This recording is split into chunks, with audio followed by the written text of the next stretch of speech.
Greuceanu o lucrare și mi-a dat Dumnezeu prin Duhul Sfânt în felul următor.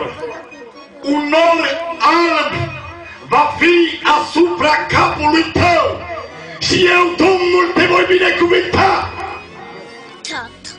Și am zis, Doamne, ce binecuvântare vei face prin norul acesta alb? Me logot firme nault. Spune că copilul lui va fi eliberat. Aleluia! Aleluia! Cine eliberează? Domnul Iisus Hristos. Vreau să mă ating de foarte puține cuvinte ca să treci aici, să te ferești de tot ce ți este rău în inima ta și apoi să vii aici și apoi să chemi pe Creatorul și să spui, Duhule Sfânt, vorbește Tu. Amin? Amin. E dacă lași pe Duhul Sfânt să vorbească El te ajută cum să vorbești, ce să vorbești și când să vorbești. Mulți oameni merg pe înțelepciunea lor, se bazează pe înțelepciunea lor, pe carele lor. Dar noi ne bazăm pe puterea lui Dumnezeu, aleluia! Dă-i putere, Doamne. Este vremea, e timpul când trebuie să ne pocăim.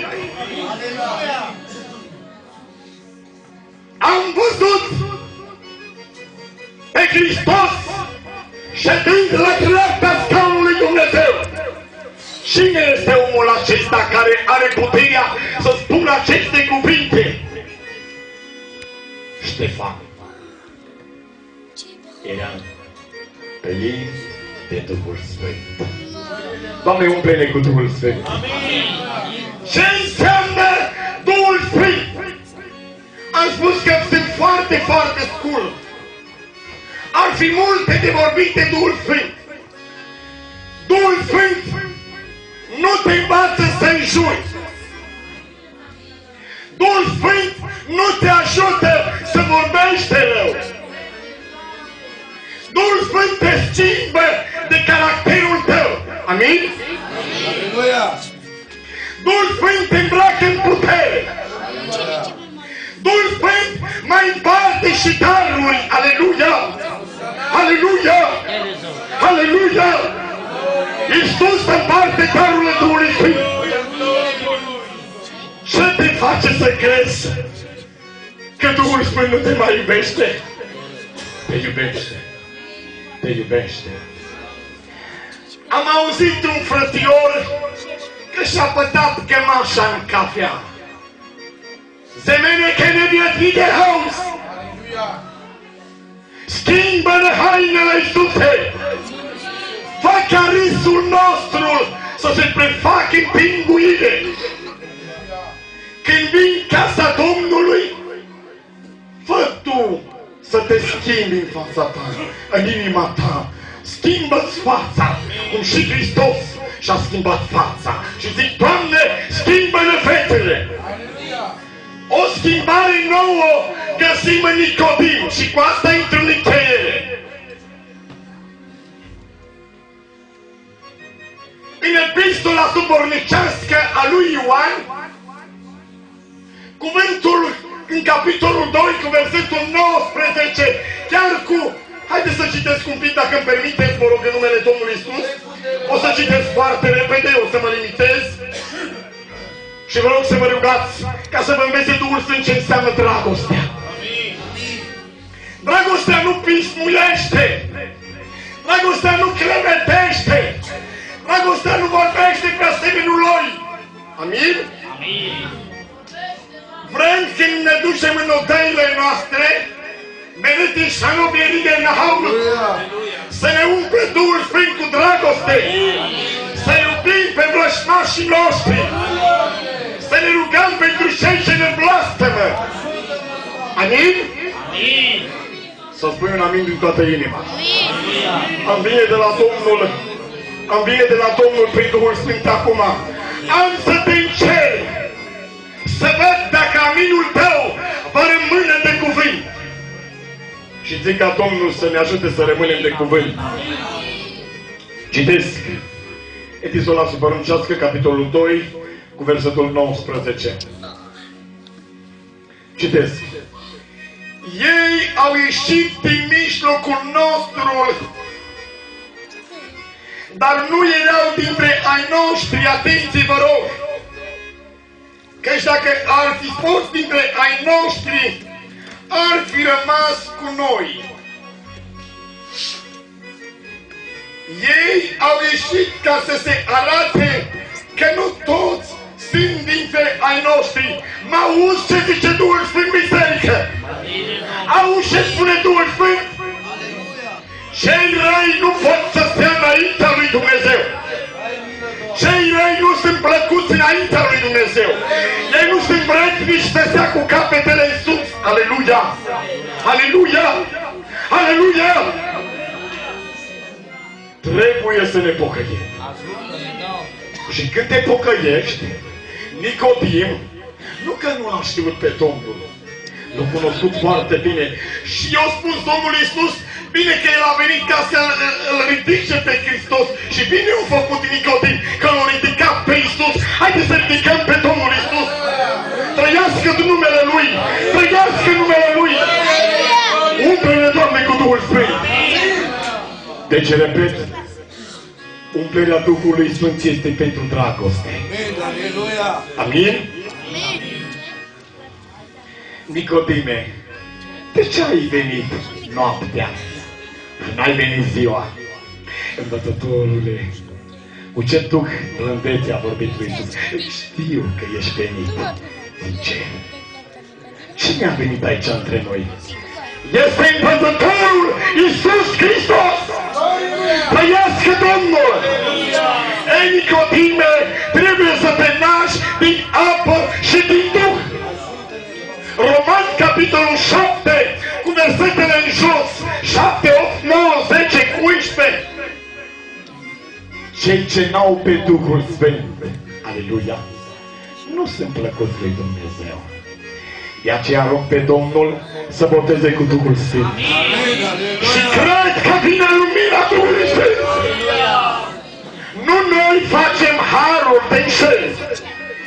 Harul îl face Duhul Sfânt. Tu ești doar un mesager. Tu ești doar un om care trebuie să spui că Iisus a murit pentru tine, a murit pentru noi și El este în noi. Nicodim, când a văzut această lucrare în viața lui, a spus, cum trebuie să mă nasc? N-ai vrea tu să te schimbi ca Iosua de haine? N-ai vrea să-i spui tu lui Domnul Iisus, învățătorule, schimbă-mi hainele, dezbracă-mă de aceste haine. Pisma, răutatea, clevetina, iuțimea, bârfirea. Și zic ca Domnul să le schimbe de hainele negre. Prehovetvite Exault. Vin încercări pe poporul lui Dumnezeu. Dar atenție! Repet din nou din dragoste, să ne pocăim. Eu de fel și cu asta închid și vă mulțumesc prima dată lui Dumnezeu, Tatăl meu din ceruri și apoi vouă. Am zis că închid. Eu când m-am născut în pocăință, nu m-a născut nimeni decât Dumnezeu prin Duhul Sfânt. Trăiască Domnul! Trăiască Domnul! Mama mea când m-a părăsit, mi-a spus clar, fără nicio teamă, Nicule, ia-ți bagajul și du-te cu pocăiții tăi. Nicule, știu că ești copilul meu, dar ai venit prea mare. Dacă erai de mic copil și știam că stăteai cu mine, poate mai stăteai și astăzi lângă mine. Am zis, bine, mamă, fă cum vrei tu, dar eu mă duc să mă pocăiesc. Trăiască Domnul! Trăiască Domnul! Intru în încheiere. M-am dus întristat cu geanta undeva în județul Dâmbovița. Acolo s-a mutat mama mea, ea provine din București, crescută, născută în București, eu am fost crescut în București, am fost într-o casă de copii. N-am cunoscut pe mama decât la o vârstă de 18-19 ani, am stat cam așa un an, doi să o cunosc, am cunoscut-o, m-a băgat la ea în casă, mi-am văzut fratele, mi-am văzut sora, în harul lui Dumnezeu, trăiască Domnul. M-am bucurat de câteva momente și Duhul lui Dumnezeu mă chema la pocăință. Și a spus, Nicule, dacă nu mă cunoști, mă vei cunoaște. Nicule, dacă nu ai murit tu, eu te înviez din nou. Și am zis, Doamne, ajută-mă să mor față de păcat. Arată-mi că Tu ești, Doamne, lumina. Arată-mi, Doamne, ia-mi povara, ia-mi întristarea, n-am unde să mă mai duc. Dar dacă Tu spui, Doamne, să mă pocăiesc, ajută-mă, vorbește-mă, călăuzește-mă. Și Domnul să ne călăuzească pe toți. Aleluia!